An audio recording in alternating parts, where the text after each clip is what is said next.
Hoje nós estamos terminando essa série de 4 mensagens. Se você não teve oportunidade ou perdeu alguma delas, eu sugiro que você volte, está lá no site, as mensagens estão gravadas, disponíveis, porque é algo assim muito próprio para o nosso momento, como país, como pessoas, na nossa geração.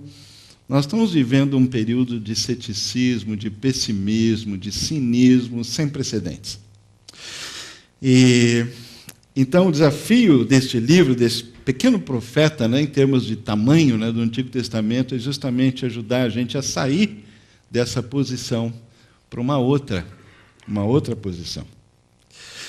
A série nós temos chamado Até Quando? No começo, eu mostrei para vocês que o Brasil, até conversando agora há pouco com o pessoal ali fora, o Brasil está perdendo credibilidade. Está deixando de ser assim o darling, do mundo dos investimentos, do crescimento, do mundo emergente. Normal, a vida é cheia de ciclos, Uma vez a gente sobe, outra vez a gente desce. Isso aconteceu antes e vai acontecer muitas vezes. Chegou a nossa vez. Acontece que essa queda, que a Economist caracterizou na capa como uma sambista na lama, e eu gosto de mudar um pouquinho, é sambando na lambança, Porque eu acho que tem mais a ver com a gente, é mais uma lambança do que uma lama, E pode piorar. No plano social, a gente pode começar a experimentar um acirramento de posições, de reivindicações, grupos mais radicais estão começando a se posicionar de uma forma muito organizada. Isso pode piorar. A cidade pode ficar tão travada por uma série de razões que vai ficar difícil a gente ir para o trabalho, voltar do trabalho, quer dizer, a gente nunca sabe se chega, se não chega, se tem greve, se não tem greve. No plano econômico, o dólar pode continuar disparando aí, e aquilo que é visto como talvez uma vantagem em termos da exportação vai causar um processo inflacionário insuportável que nós já vivemos aqui. Pode piorar. A conjuntura mundial, não estou falando coisa que vocês não sabem. O que eu quero dizer é o seguinte: está ruim, pode piorar. Então, a nossa esperança, a gente tem que tomar muito cuidado, porque a gente não pode simplesmente ler os jornais, ouvir as notícias, procurando indícios ou tendências de melhora. Porque se a gente vive assim, nós vamos viver com muita insegurança, especialmente nos nossos dias. E nesse momento que a gente vive, social, econômico, político, nem falei sobre isso, uma queda de braço entre os poderes, a base rachando, a base política do governo, todo mundo finalmente querendo ter seu lugar ao sol e falar, cada poder agora quer ser poderoso. Então a gente está vivendo, como povo, a gente está vendo essa situação, apertado, ansioso, como Abacuque. E a pergunta é: como a gente lida com essa ansiedade, com esse angst, com essa angústia, com essa sensação de insegurança? Olha, a gente podia simplesmente, isso acontece, apontar um culpado. A culpa é do PT, a culpa é da presidenta. A culpa é das multinacionais. A culpa é dos bancos. A culpa é da falta de educação do povo, A culpa. Apontamos um culpado, um bode expiatório, porque quando a gente faz isso, a gente meio que, num primeiro momento, alivia. E até a gente pode usar aquela camiseta que diz assim: não é culpa minha, eu não votei na... A culpa não é minha. A gente achou o culpado, o dedo foi apontado. Mas isso não resolve. Abacuque podia ter feito isso, inclusive ele fez um diagnóstico da situação, ele falou, estou vendo violência, estou vendo injustiça, estou vendo isso, aquilo. Num certo sentido, ele estava fazendo uma fotografia daquilo que estava acontecendo. E nós podemos apontar ao culpado. Uma outra coisa que a gente faz muitas vezes é explorar o medo. Sabe que o medo é uma indústria que produz dinheiro? Você já percebeu como vende revista cuja capa está dizendo que a coisa está indo mal? As tiragens são incríveis, né? O horário nobre do jornal, todo mundo liga, né? Você vai para o trabalho, agora o rádio. A gente já ouvia rádio, mas todo mundo quer ouvir. E sempre a mesma coisa. Porque o medo, ele é explorado por nós, ele é explorado por outros, ele gera riqueza. E às vezes essa é uma maneira como a gente lida com esses momentos de pressão, né, em que a gente sente assim que está puxado e aquela insegurança, o medo dá barato, né? A gente sente aquele friozinho, né? Aquela sensação, né?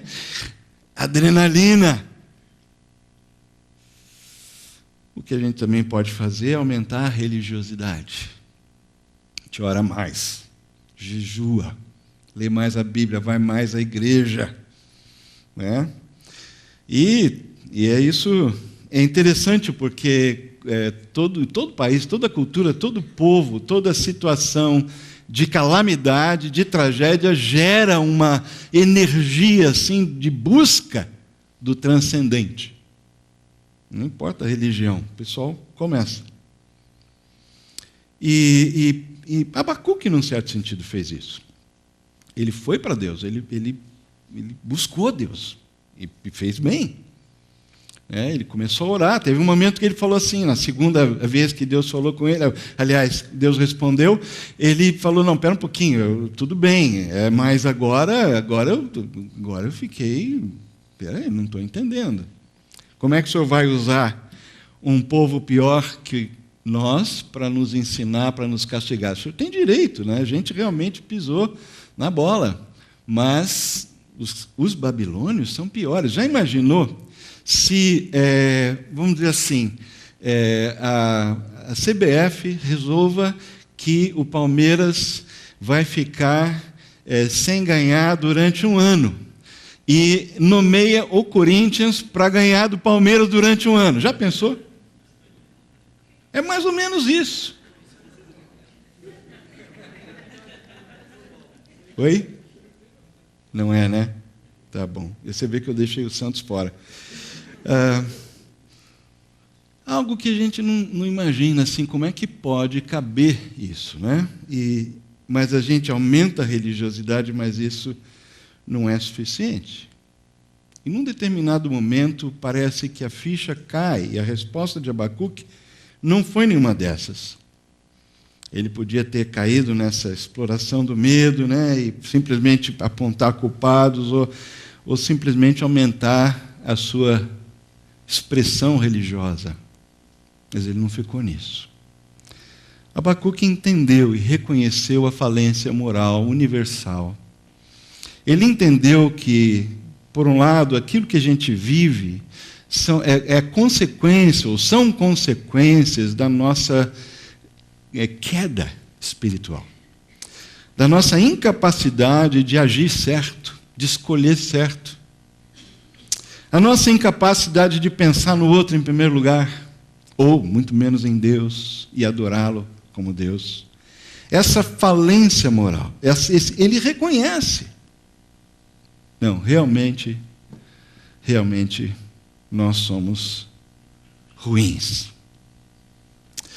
Ele reconhece a falência moral e ele precisa ser reconhecido, e a gente precisa, assim, até admirar Abacuque por ele não ter caído em nenhuma das outras armadilhas e ter chegado no fundo do poço. Nós merecemos ser corrigidos. Eu não sei se você é do tempo do Bob Dylan. Ele parece que ele vem aí, ou veio, não sei, está para vir, né? Em 79 saiu um disco chamado... Ele se converteu. Saiu a notícia de que ele se converteu a Jesus. ainda dizem que ele se converteu a Jesus. Eu li algumas entrevistas recentes que indicam que ele tem uma fé, né, do jeito dele, mas que ele assume a sua fé em Jesus Cristo como Salvador. Mas nesse disco foi assim a bomba que caiu no mundo da música, né? E esse disco chama Slow Train Coming. E tem uma música especificamente no disco, que é Slow Train, que é a música que dá o nome ao disco. É um trem lento que vem na curva. E, na realidade, nessa música, o que ele faz uma análise da sociedade americana muito crítica. Ele sempre foi crítico, né? Ele é John Baez, que também é uma das minhas favoritas. Mas ele era muito crítico e nessa crítica ácida, ele faz uma fotografia da cultura americana, muito, muito ácida, muito direta. E esse é o refrão da música. Há um trem lento chegando, ou devagar chegando na curva. Há um trem chegando devagar na curva. A interpretação dessa metáfora do trem chegando na curva é interessante, porque ela tem muito a ver com a mensagem de Abacuque. A ideia é quando Bob Dylan fez um diagnóstico, né, da moral do povo americano, em vários segmentos, economia, política, etc., etc., esse refrão se repete no sentido de que não vai ficar assim. Alguma coisa está chegando. Um trem está chegando devagar na curva. Mas tem duas maneiras de entender esse trem. O trem que está chegando devagar pode ser o trem da esperança. Um trem que revela que, aliás, o fato de Abacuque reconhecer a falência moral universal da humanidade, do povo de Deus, no Antigo Testamento, e dizer, o Senhor tem direito de nos castigar, é muito, muito importante essa visão do mundo, essa visão da vida. Porque, num certo sentido, nos dá um escape dessa prisão que a gente tem dentro de nós, do pecado, da incapacidade de acertar, de estar sempre insatisfeito. A gente reconhece, não, há uma doença essencial no ser humano. E, ao mesmo tempo, a gente está dizendo, e Deus é diferente. Deus é diferente. Deus é soberano, Deus está no controle, Deus é poderoso, Deus é justo. Deus não é como eu, Ele não está aqui no meio, Ele não está preso por essa realidade, Ele é Deus. Eu vou para o meu lugar e Ele fica no lugar dele. Essa é uma visão de mundo fundamental. Então o trem que está chegando, por um lado, é um trem que está dizendo que haverá algo no futuro. E quando Deus revelou, e nós vimos isso no domingo passado para Abacuque, que os babilônios iam ter a hora deles. Se ficasse só nisso, pensa um pouquinho, o que você, olhando para um Deus assim, só nesse plano, é como se, olhando para Deus, como se Ele tivesse uma grande vassoura moral, limpando a humanidade, e um dia Ele vai acertar tudo. É muito pouco. É muito pouco pensar num Deus gari da humanidade. É pouco. O que indica essa metáfora do trem e tem a ver conosco, com essa mensagem, é que esse trem traz para uns uma palavra de esperança. No caso, Abacuque, nós vamos ver isso. Mas para outros, esse trem, aliás, essa é uma metáfora até muito própria do século XX, porque trens foram usados para carregar milhares e milhares de pessoas para extermínio em massa. Então o trem é ligado também na nossa história recente à morte, destruição em massa. Para uns, esse trem que chega devagar na curva representa destruição. Para outros, esperança. Para uns, é o fim, para outros é um início de algo espetacular. E a diferença da visão de mundo que nós vamos adotar e viver exatamente está nessa frase que nós tratamos dela no domingo passado. O justo viverá pela sua fé. Apontar o culpado, explorar o medo, aumentar a religiosidade, reconhecer a falência moral, especialmente esse último caso, não diz tudo acerca de Abacuque. Se a gente não chega nesse ponto, que Abacuque aprendeu a guardar a sua fé e manter-se fiel, nós não enxergamos tudo que ele experimentou e que nós podemos experimentar. E é por isso que nós chegamos no capítulo 3, encontrando um Abacuque diferente. Olha o que ele diz no começo do capítulo 3, versículos 1 e 2. Senhor, ouvi falar da tua fama, tremo diante dos teus atos, Senhor. Realiza de novo em nossa época as mesmas obras, faze-as conhecidas em nosso tempo. Na tua ira, lembra-te da misericórdia. Eu gostaria de ler novamente numa outra versão, porque eu vou usar uma parte de uma versão e parte da outra versão, porque fica mais claro numa, às vezes fica mais claro na outra. Tenho ouvido, ó Senhor, as tuas declarações e me sinto alarmado. Essa é a revista atualizada. A outra foi a nova versão internacional, NVI. Aviva a tua obra, ó Senhor, no decorrer dos anos e no decurso dos anos, faze-a conhecida. E aí, termina igual nas duas versões, na tua ira, lembra-te da misericórdia. Veja que o título, isso está nas Escrituras, isso faz parte do original, é a oração do profeta Abacuque. Aqui ele fala sobre forma de canto, lá na NVI ele traduz uma confissão. A palavra começa, vendo para o Senhor em Abacuque, capítulo 1, versículo 1, um peso, uma sentença, uma advertência da parte de Deus. Abacuque começa carregando um peso, uma carga, pelo que ele está vendo e pelo que Deus vai revelar. Aqui, ele tem um cântico, uma confissão, uma oração. Há uma mudança fundamental nesse homem. Na maneira como ele enxerga as coisas, na maneira como ele vai viver a situação, que não vai mudar, pelo contrário, vai piorar. Por isso que isso é relevante para nós. Porque nós não podemos viver com a expectativa de que as coisas vão melhorar. Podem melhorar, mas podem piorar. E ele diz, Senhor, eu ouvi a tua fama, eu tremo diante dos teus atos. Realiza de novo em nossa época as mesmas obras, faze-as conhecidas em nosso tempo. Em tua ira, lembra-te da misericórdia. A oração de Abacuque é uma oração genuína, ela começa com humilhação. Tenho ouvido, Senhor, as tuas declarações e me sinto alarmado.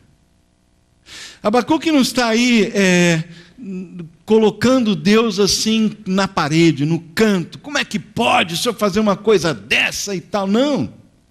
Ele ouve, reconhece o direito de Deus, sabe muito bem distinguir quem é humano e quem é divino, e a natureza do que a gente é, e quem é o nosso Deus, quem é o Deus dele, e nesse sentido ele se humilha diante de Deus.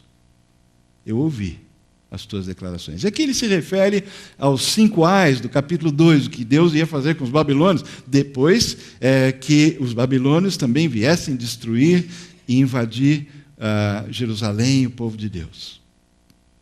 Eu ouvi, Senhor, as tuas declarações. E eu estou tremendo, eu estou alarmado.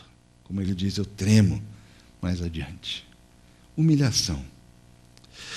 Eu fico pensando na igreja brasileira. Vamos pensar no Brasil. Vamos pensar na gente. Não olhando para fora, olhando aqui. Como é a nossa atitude hoje, no momento em que a gente vive como país, como povo, como igreja? Será que é uma atitude de humilhação? Será que é uma atitude de nos curvar diante desse Deus? Reconhecendo a sua grandeza, o seu poder, sua justiça. Foi isso que Abacuque fez. Ele não chegou bocudo mesmo nas perguntas, mesmo nas dúvidas, mesmo na perplexidade. Ele foi honesto para Deus, mas a atitude dele claramente é uma atitude de alguém que se dobra. Mesmo quando ele está lá em cima falando, Senhor, eu não vou sair daqui até ouvir a sua resposta, ele vai para alguém que ele sabe que tem a resposta. E fica esperando. É uma atitude genuína de humilhação, mas ele não para aí, é uma atitude também de adoração. Porque ele fala, eu tremo diante dos teus atos. E aí, a ideia não é só tremedeira assim, né? Perna balançando, o braço mole. Não é isso. Calafrio. A ideia é justamente de aqui, temor e tremor. É você estar diante de Deus reconhecendo quem é esse Deus. E o adorar pelo que Ele é capaz de fazer. Porque excede qualquer noção de controle que a gente conhece. Quando Deus faz aquela fotografia dos babilônios e diz o que vai acontecer com eles, depois de ter dito que eles iam ser usados por Ele para castigar o povo de Deus, o que Abacuque faz é se curvar diante do único que é capaz de intervir na história desse jeito. E olha, Deus intervém muito mais hoje do que a gente quer admitir. Agora, é muito perigoso a gente querer ler a situação do mundo e colocar, não, Deus está fazendo isso, Deus está fazendo aquilo, está castigando. Não, espera aí. Aí não é conosco. Quem pode fazer essa análise é só Deus. Né? Talvez os anjos estejam por dentro de alguma coisa, mas nós não. Quando a gente sai para julgar e dizer quem é bonzinho e quem é malzinho, a gente vai quebrar a cara, porque muitas vezes Deus vai mostrar para a gente que a gente estava errado. Esse maniqueísmo simplório que muitas vezes a gente gosta de crer, de praticar, não é de Deus.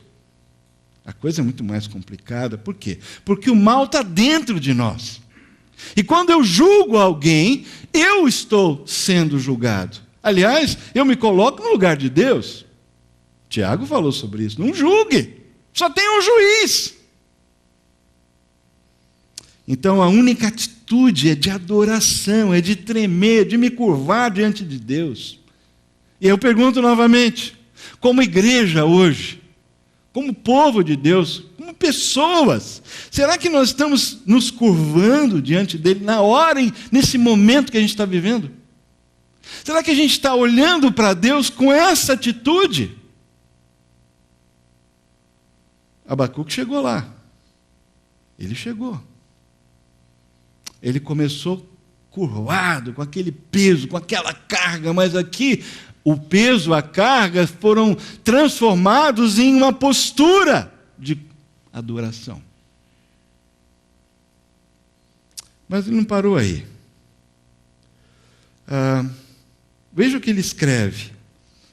Capítulo 3, versículo 16. Ouvi isso, meu íntimo estremeceu, meus lábios tremeram, meus ossos faleceram, minhas pernas vacilavam. E aí ele diz, tranquilo esperarei o dia da desgraça que virá sobre o povo que nos ataca. Mas o Senhor é juiz. Vai ter a nossa vez de sofrer, e ele diz, tranquilo eu vou esperar. Até o momento que o Senhor achar que tem que pôr os pingos nos is. É interessante porque essa atitude de adoração é aquela que a gente encontra lá no meio dos ais, no versículo 20 do capítulo 2. O Senhor, porém, está no seu santo templo, diante dele, fique em silêncio toda a terra. Se a humanidade toda tivesse essa noção de quem é Deus, a terra inteira se transformaria numa grande catedral. O mundo inteiro, todos os seres vivos, como diz o salmista, iam louvar o Senhor. Todos. Todos iam cair com o rosto em terra se tivesse essa noção de quem é Deus. Cale-se, fique em silêncio toda a terra. Pare de falar. É hora de calar. Essa é uma atitude de adoração que a gente encontra em Abacuque. Mas a oração genuína de Abacuque é demonstrada também na petição. Porque ele diz, realiza de novo em nossa época as mesmas obras. Ou, na versão revista e atualizada, aviva a tua obra. Novamente eu pergunto, como igreja, como pessoas, como irmãos em Cristo, como seguidores de Jesus, será que a gente está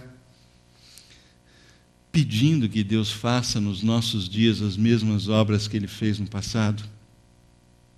Será que a gente está disposto a deixar Deus agir, ou ver Deus agir com tranquilidade, da mesma maneira como Ele agiu no passado? E se isso envolver sofrimento para os seguidores de Jesus? Se esse for um processo de depuração que vai envolver mais pressão, mais perseguição? Porque é isso que ele está dizendo, realizem de novo em nossa época as mesmas obras. Faz de novo. Aviva. Não sei. Eu acho que é isso que ele tinha em mente lá na profecia do capítulo 2, pois a terra se encherá do conhecimento da glória do Senhor, como as águas cobrem o mar. E pensando nisso, ele falou, Senhor, se o caminho para a sua glória é esse, então faz o que o Senhor tem que fazer. Faz o que o Senhor tem que fazer. Trabalha na gente. Se é preciso me colocar numa situação de sofrimento, tudo bem que seja. Se é preciso que a igreja sofra perseguição, que seja, que a gente perca certos direitos, que seja, que a gente seja cobrado, que seja, que a gente seja injuriado, que seja. Porque o que importa é a sua glória. O que importa é o resultado. Será que nós estamos pedindo a Deus e orando dessa forma, Senhor, faz o que o Senhor tem que fazer, do jeito que o Senhor quiser, como o Senhor fez no passado, aqui, agora, hoje, entre nós? Será que a gente está aberto para isso? E aí, a súplica. Na tua ira, lembra-te da misericórdia. Interessante, né? Porque a ira tem a ver com a justiça. Deus tem direito de nos castigar. O Senhor vai nos castigar. Mas enquanto o Senhor estiver disciplinando a gente, lembra da misericórdia. Lembra da misericórdia. Ou seja, castiga. Mas não muito. Castiga, mas ajuda a gente a aprender logo, não precisar um castigo muito longo, nem muito duro. Essa é uma oração tão humana, né? Tão nossa, tão aqui agora, né? Deus tem direito, mas Ele é um Deus de misericórdia. Deus nos disciplina, Deus nos corrige, mas Ele nos ama. Ele não tem prazer em ver a gente sofrer. Ele não é um Deus desse tipo. E Abacuque então ora dessa forma, de uma forma genuína. Aliás, no capítulo 3, ele cita a história. Quando ele fala, Deus aviva a tua obra, ele cita a história, ele cita o grande fato que ele cita é a saída do povo do Egito, quando Deus abriu o Mar Vermelho e tudo mais, em linguagem poética, que nós não vamos ler aqui agora. Mas Abacuque está querendo ver a convergência de um Deus que é histórico, um Deus que atuou no nosso passado, um Deus que, através de uma tradição que a gente recebeu dos nossos pais, dos nossos antepassados, essa fé chegou até nós, mas agora chegou o momento dessa fé ser cobrada no bom sentido, ou seja, ou ela é nossa ou ela não é. Ou ela vai fazer parte da nossa vida, ou ela não vai fazer parte. É interessante isso, né? Quando nós guardamos a nossa fé e nos mantivermos fiéis, é isso que o livro está ensinando para a gente. Nós vamos sobreviver. Nós estamos vivendo uma montanha de problema. Mas se a gente guardar a fé, se a gente se mantiver fiel, nós vamos sobreviver. De fato, a maioria dos problemas que a gente tem são causados por nós mesmos, quer individualmente, quer como nação, socialmente, politicamente, economicamente. Mas, se nós guardarmos a nossa fé e nos mantivermos fiéis, nós vamos sobreviver. Nós não podemos explicar a realidade, essa bagunça que a gente está vivendo. É ruim. E quanto mais a gente mexe, levanta e tira a tampa, fede mais.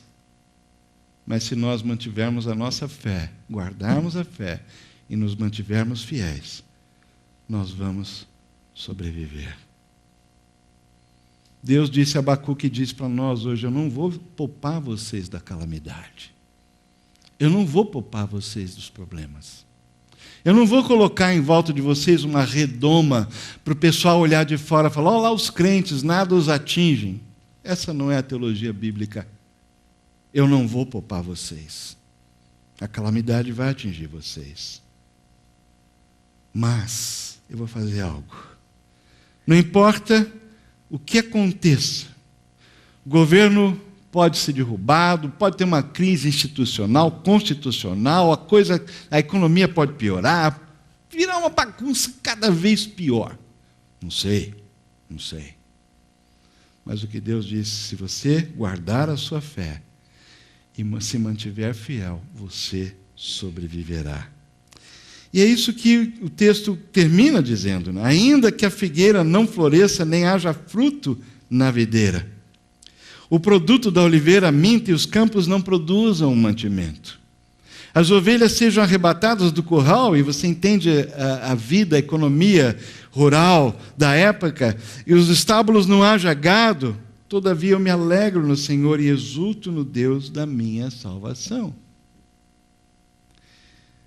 Por que Abacuque podia dizer isso? Porque ele tinha entendido que a única resposta que a gente pode dar no meio dessa bagunça, dessa lambança, que é o mundo, que é a vida, é nós guardarmos a nossa fé e nos mantermos fiéis a Deus. Quando a gente faz isso, a promessa de Deus, e é o que ele canta: o Senhor, o soberano, é a minha força. Ele faz os meus pés como os do cervo, me faz andar em lugares altos. E manda isso para os cantores lá da época: olha, vão cantar isso aí. Isso precisa ser cantado, é cantado agora. As coisas estão ruins, vão piorar, vamos começar a cantar. Vamos começar a tocar instrumento. Vamos começar a declarar essa verdade, que o soberano é a minha força, e ele faz os meus pés como os do cervo, e me faz andar para os lugares altos. Por quê?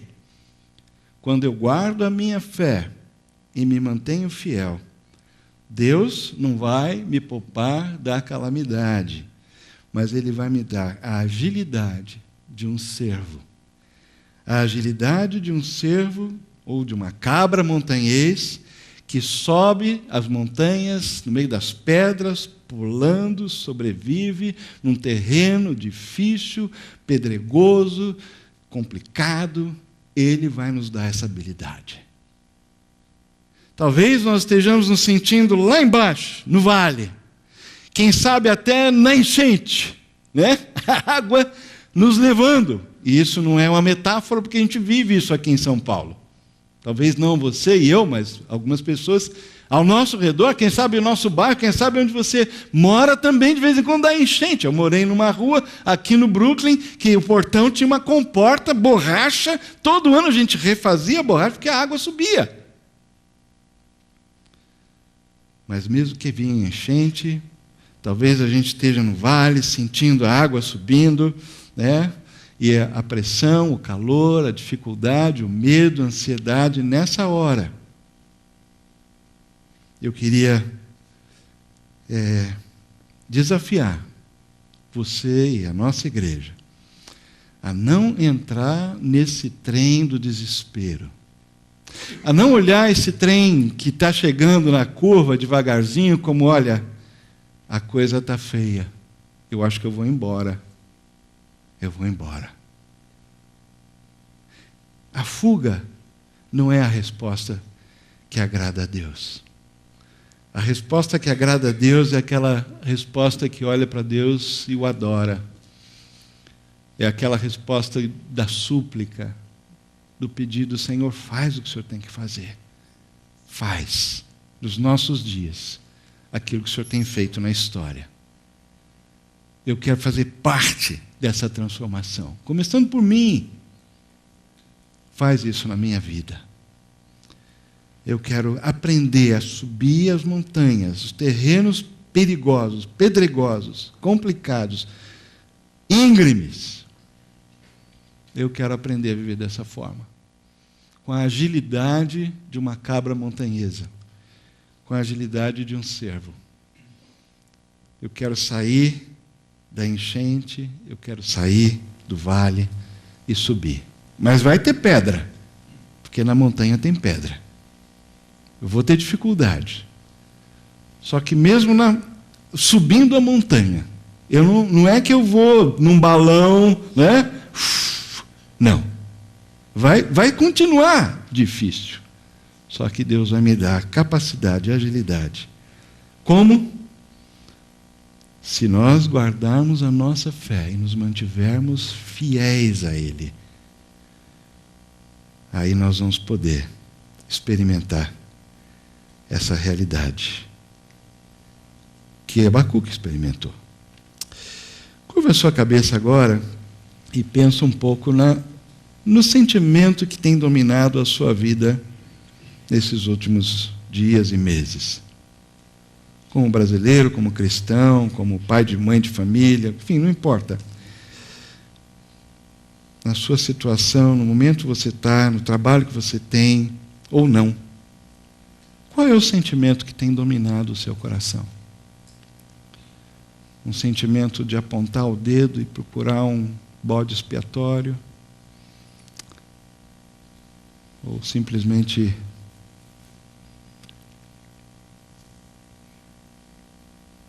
de repente querer intensificar assim, a religiosidade como uma forma de chamar a atenção de Deus e receber dele um pouco mais de atenção?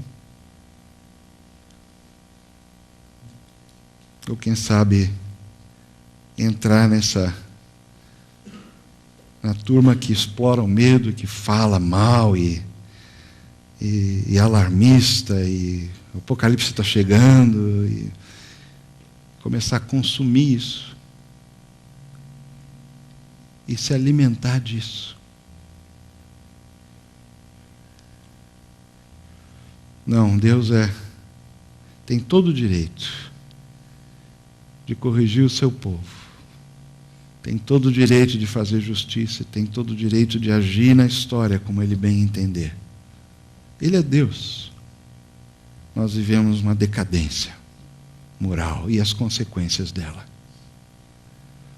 Mas a mensagem de Abacuque nos diz o seguinte: se você guardar a sua fé e se mantiver fiel, mesmo na calamidade, mesmo no meio da enchente, mesmo na avalanche, seja qual for a crise, você vai sobreviver. É a promessa do Senhor. Eu quero convidar você a subir comigo a montanha. Começar subindo. A montanha que está, sabe, a metáfora da nossa vida. Comece hoje. Se você está se sentindo sufocado, afogado, aquele peso, aquela carga imensa de olhar ao seu redor, olhar para dentro, olhar para fora e não encontrar nada que lhe dê esperança. Olhe para o Senhor nessa manhã. Isso não é escapismo. Porque você viu que o processo de Abacuque não foi enfiar a cabeça na terra, entrar num quarto escuro, se alienar. Não. Os olhos dele estavam abertos. Ele estava captando tudo o que estava acontecendo. E sofrendo. E o sofrimento, Deus disse para ele, ia aumentar. Mas ele escolheu uma atitude de confiança naquele Deus que sabe o que faz, que é poderoso, que é justo e misericordioso. Vamos subir juntos essa montanha e aprender a ter aquela agilidade de saltar obstáculos, de galgar altura, terreno pedregoso, difícil, complicado, se tão somente nós guardarmos a nossa fé e nos mantivermos fiéis ao Senhor, nós sobreviveremos. Bem mais do que isso. Senhor, assim nós queremos terminar esse momento na Tua presença, te agradecendo por essa lembrança importante de qual é a referência da nossa vida. Ajuda-nos a tirar os nossos olhos de Brasília, do Morumbi, ou lá do Ibirapuera. Não são os poderes do executivo, nem legislativo, nem judiciário. Ajuda-nos a tirar os nossos olhos dos empresários. Ajuda-nos, Senhor, a tirar os nossos olhos dessas forças que atuam no mundo como se fossem verdadeiros deuses, porque não são. Nenhuma delas. Só existe um Deus. E esse é o Senhor.